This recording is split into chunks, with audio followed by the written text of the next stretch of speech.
Hi friends, welcome to Preethu's Menu. இன்னைக்கு வந்து நம்ம பார்க்க போகிறது ஒரு சிம்பிளான chocolate cake recipe. Chocolate cake வேறு எதுவுமே வச்சில்லைங்க. நம்மளோட ஒரு பேக்கெட் ஆரியோ பிஸ்கெட் மட்டும் வச்சுட்டு நம்ம சூப்பரான நம்ம கடையிலேருந்து வாங்குகிற மாதிரி அந்த அளவுக்கு ரொம்ப சாஃப்டான ஒரு ஓரியோ பிஸ்கெட் கேக் நம்ம இன்றைக்கி வந்து பார்க்க போகிறோம். பாருங்கள், இந்த அளவுக்கு சாஃப்டாக வரும், சூப்பராக இருக்கும். கண்டிப்பாக ட்ரை பண்ணி பாருங்கள். அதுக்கு முன்னாடி நம்ம ப்ரீத்தூஸ் மெனு சேனல் சப்ஸ்கிரைப் பண்ணாட்டி ப்ளீஸ் சப்ஸ்கிரைப் பண்ணிக்கோங்க. இப்போ வாங்க எப்படி பண்ணலான்னு பார்க்கலாம். இதுக்கு நம்மளுக்கு தேவையானது ஒரு பேக்கெட் ஆரியோ பிஸ்கெட். இப்போ நான் வந்து பெரிய பேக்கெட் தான் எடுத்திருக்கேன். அதுக்கப்புறமேட்டு ஒரு சின்ன டெய்ரி மில்க் 10 ரூபாவோட பேக்கெட், அது மட்டும் போதும். இப்போ வந்து இந்த ஒரு பேக்கெட் பிஸ்கெட்டையும் நம்ம வந்து மிக்ஸி ஜார்க்குள்ளே போட்டுட்டு நம்ம வந்து நல்லா சாஃப்டாக அடித்து எடுத்துக்கலாம். இது கூட தண்ணியும் எதுவுமே சேர்க்க வேண்டாம், சும்மா இப்படியே அடிச்சுக்கிட்டாலே போதும். இப்போ வந்து 2-3 பிஸ்கெட் பாக்கி இருக்குது, அதை லாஸ்ட்டில் அடித்து எடுத்துக்கலாம். இப்போ பார்த்திங்கன்னா நல்லா பவுடராகி வந்துருச்சு. இந்த அளவுக்கு நல்லா பவுடராகி வரணும். இப்போ நான் வந்து ஒரு பேப்பர் பவுல் எடுத்துக்கிறேன். இது வந்து நம்ம பேக் பண்ணுவோம்ல, அந்த மாதிரி ஒரு சின்ன, இல்லாட்டி நீங்கள் வந்து உங்கள்கிட்ட இது இல்லாட்டி நீங்கள் வந்து நம்ம சாதாரணமாக நம்ம வீட்டில் இருக்குள்ள பவுலு, ஏதாச்சும் குட்டி பவுல்லையே நீங்கள் வந்து மிக்ஸ் பண்ணிக்கலாம். இப்போ இந்த பவுலில் வந்து ஒரு அரை அளவுக்கு மட்டும் நம்ம வந்து இந்த பவுடர் சேர்த்துக்கலாம், பிஸ்கட் பவுடர் சேர்த்துக்கலாம். இப்போ அதே மாதிரி இந்த ஒரு பேக்கெட் பிஸ்கெட்டுக்கு இந்த சின்ன பவுலில் 2 கேக் உங்களுக்கு வந்து பண்ண முடியும். அப்புறம் இப்போ வந்து இதை மிக்ஸ் பண்ணுறதுக்காக நம்ம பால், ரூம் டெம்பரேச்சரில் இருக்கிற பாலை சேர்த்து நம்ம இதை கொஞ்சம் கொஞ்சமாக பால் ஊற்றி இந்த மாதிரி மிக்ஸ் பண்ணி எடுத்துக்கலாம்.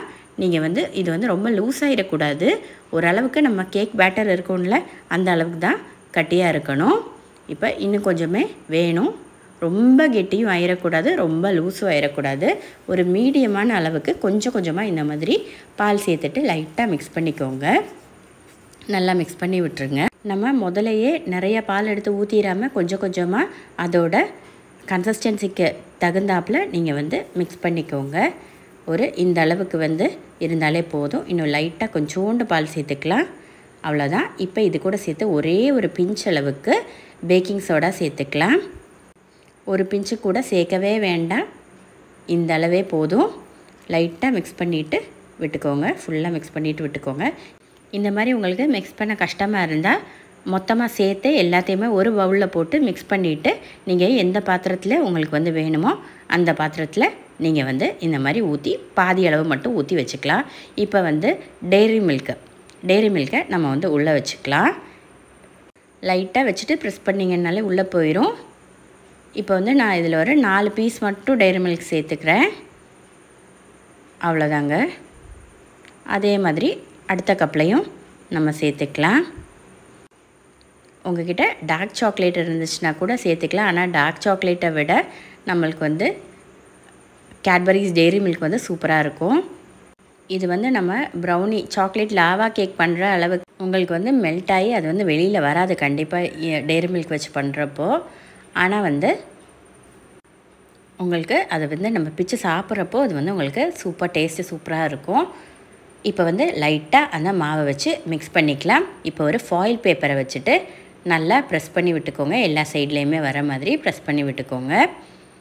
இப்போ நம்மளுக்கு வந்து பேட்டர் வந்து ரெடி ஆயிடுச்சு. அதே மாதிரி அடுத்த கப்பையும் நம்ம ரெடி பண்ணிக்கலாம்.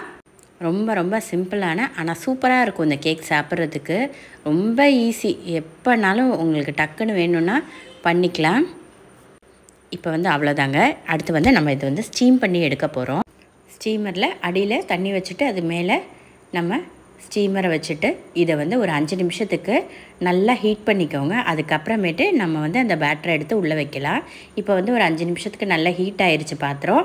இப்போ இந்த நம்ம கேக் மிக்ஸை உள்ளே வச்சுட்டு மூடி வச்சு ஒரு ஹை ஃப்ளேமில் 5 நிமிஷம், லோ ஃப்ளேமில் 5 நிமிஷம் இது வந்து நல்லா குக்காய் வந்துடும், சூப்பராக குக்காய் வந்துடும். 10 நிமிஷம் போதும்.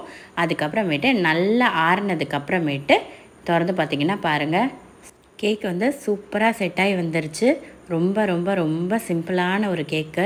எப்போ வந்து வீட்டில் பசங்க கேட்டாலும் டக்குன்னு உங்களுக்கு ஒரு பேக்கெட் பிஸ்கெட் இருந்தால் சூப்பராக தாராளமாக பண்ணி கொடுத்துடலாம். இது வந்து பெரிய பேக்கெட்னால எனக்கு வந்து இன்னும் 2 கப்பில் எனக்கு வந்து வந்திருக்கு. இது சின்ன பேக்கெட் 10 ரூபா பேக்கெட்டில் பண்ணிங்கன்னா இந்த ஒரு கப்புக்கு உங்களுக்கு தாராளமாக வரும். இப்போ பாருங்கள், இதை வந்து நம்ம ஒரு சின்ன ஒரு இதை வச்சு கரண்டியை வச்சு அப்படியே அந்த சைடில் எடுத்து விட்டுடலாம். நீங்கள் வந்து பண்ணுறதுக்கு முன்னாடி லைட்டாக நெய் வச்சு க்ரீஸ் பண்ணிங்கன்னாலும் உங்களுக்கு வந்து டக்குன்னு வந்துடும். லைட்டாக இப்படி உடஞ்சி போயிடாமல் அப்படியே எடுத்துக்கோங்க. பார்த்திங்கன்னா சூப்பராக வந்துருச்சு. இந்த கேக்கோட ஸ்பெஷாலிட்டி என்னென்னு பார்த்தீங்கன்னா, நம்ம கடையிலேருந்து நம்ம சாக்லேட் கேக் வாங்குகிறோம்ல, அந்த அளவுக்கு வந்து உங்களுக்கு வந்து தாராளமாக கண்டிப்பாக சாஃப்டாக தான் இந்த கேக் வரும். இப்போ நான் வந்து உங்களுக்கு பிச்சு காட்டுறேன். அப்போ உங்களுக்கு தெரியும் பாருங்கள் எவ்வளோ சாஃப்டாக இது வருதுன்னு. சாப்பிடவும் டேஸ்ட் வந்து ரொம்ப சூப்பராக இருக்கும். வேறு எதுவுமே தேவையில்லை. பால், ஒரு பேக்கெட் பிஸ்கட் மட்டும் போதும். இந்த டெய்ரி மில்க் கூட உங்களுக்கு ஆப்ஷன் தான். உங்கள் கையில் இருந்துச்சுன்னா வச்சா போதும். அதுக்கு மேலே தேவையே கிடையாது. பாருங்கள் எவ்வளோ சாஃப்டாக வந்திருக்குன்னு பார்த்தீங்களா? கண்டிப்பாக வந்து இதை வந்து எல்லாருமே ட்ரை பண்ணி பாருங்கள். இந்த ஒரு கேக் பண்ணிங்கனாலே அதுக்கப்புறமேட்டு உங்களுக்கு வந்து கேக் பண்ண தோணிடும். அவ்வளோ சிம்பிளாக இருக்கும். ஆனால் உங்களுக்கு வந்து அவுட்புட் வந்து சூப்பராக வருங்க. கண்டிப்பாக ட்ரை பண்ணி பாருங்கள். வீடியோ யூஸ்ஃபுல்லாக இருந்தால் கண்டிப்பாக லைக் பண்ணவும் சப்ஸ்கிரைப் பண்ணவும் மறந்துடாதீங்க. தேங்க்ஸ் ஃபார் வாட்சிங் ப்ரீத்தூஸ் மெனு. அடுத்து நம்ம ஒரு சிம்பிளான சூப்பரான ஒரு வீடியோவில் பார்க்கலாம். எல்லாருமே ஹெல்த்தியாக சாப்பிடுங்க, சந்தோஷமாக இருங்க. தேங்க்ஸ் ஃபார் வாட்சிங்.